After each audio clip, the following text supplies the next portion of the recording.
All right, we are at baby step 2 if you are taking part in the Total Money Makeover for women.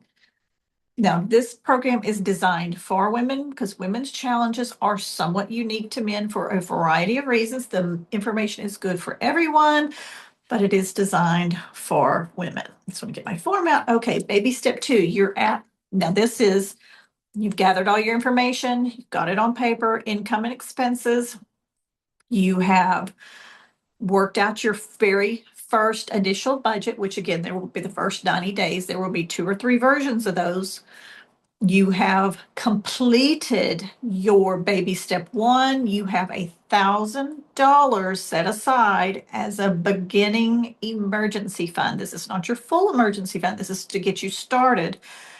And only if you have completed step 1 do we move on to step 2. So if you have not completed step 1, go back and do that first. If you need a little help with that, let me know. You can drop it in the comments. You can go over into the Money Reset Lab in SKOOL, free community, drop a quick question. I can answer it for you there. And that is also where all your forms are located under the classroom tab.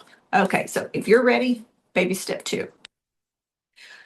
Debt snowball. You've got all of your debts listed in order from smallest to largest. There are a multitude of ways you can do this.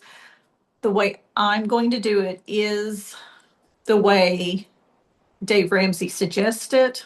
You can, obviously, this is your form, you can opt to choose to do it differently, but there is a method behind the madness, regardless of what your interest rates are, unless you have 2 that are exactly the same amount and one has a higher interest rate, then you would go with that one first. But typically that doesn't happen. So you're going to put them on the debt snowball form. And again, you can do this on a spreadsheet. You can do it on a piece of paper. You can do it in an app if you have one. But also the free debt snowball form is located in the community on SKOOL under the classroom tab. All the forms you will need are right there, absolutely free to download as many times as you need to. So you're going to list your debts, smallest to largest. On there, it's going to say debts. It's going to say total payoff. It's going to say minimum payment, then new payment. So you're going to keep making your minimum payments to the best of your ability on all your debts. So keep those minimum payments made. That very first one is the beginning of your snowball. You're going to have its total payoff amount, your minimum payment. When you have paid that first one off, you want a quick win. It could be a $10 bill. It does not matter. It could be a $15 or $20, whatever that debt is. As soon as that very first one is paid off, you're going to take the amount that was the minimum payment on that debt, that first one, and you're going to add that payment that you were making on the very first debt to the next one in line. So your second one, you've got your minimum payment amount or whatever amount you're paying or have been paying. You're going to add what you were paying on the first one, therefore increasing the amount you're paying on the second one. And you're going to keep that payment up. It becomes your new payment for debt number 2. And you're going to keep paying that until you pay the second one off. And then you're going to do the same thing for the third one.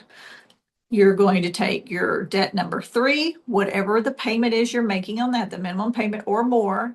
And then once you have paid off debt 1 and 2, that amount that you were paying towards those first 2 debts gets added to debt number 3 and changing your payment until you hit 0, and then you just keep going. And so that's where the snowball comes in. It takes the payment you were making on the first one, wipes that debt out, gives you extra cash. You add it to the second debt. Snowball keeps rolling downhill until you've paid it off. Then that amount gets paid off. That's a 0 balance. Throw that debt out.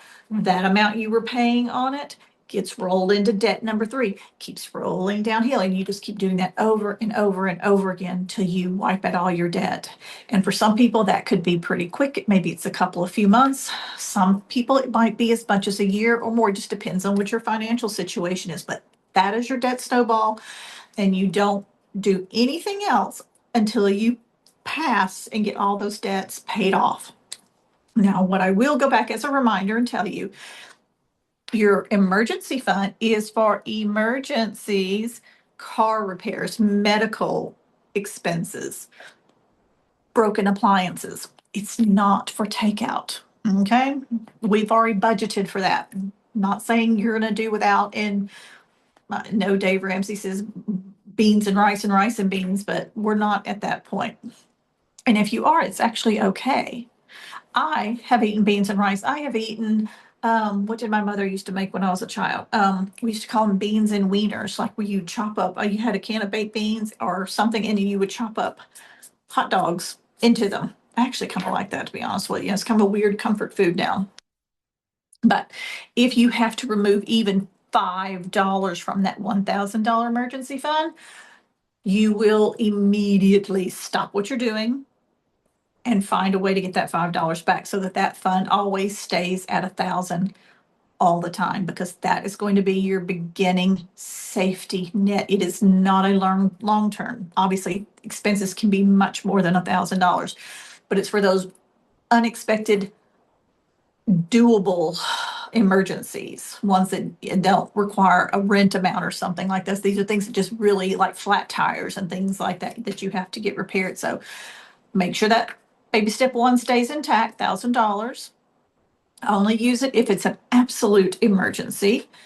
And then stay on step number 2, your debt snowball, until every credit card debt or loan is, other than your mortgage, is at 0. All right. We'll check in a little bit later, and there will be some other videos to help you work on the reprogram of your mindset, because once you reprogram your mind, and if you stay with it and be consistent, you will never have this problem again. Now, again, none of this is legal advice. If you need legal financial advice, Google it. I'm sure you can find someone in your area. But if you have any questions, comments in here in the group, wherever you would like to be, and we'll see you next time.